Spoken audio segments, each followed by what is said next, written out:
In this video, I'll show you how to cancel Western Union transfer. Firstly, if the money has not yet been picked up by the receiver, you can cancel the transfer.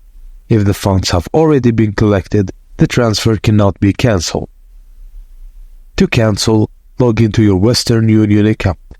Go to the transaction history or transfer history. Find the transfer you wish to cancel and check its status.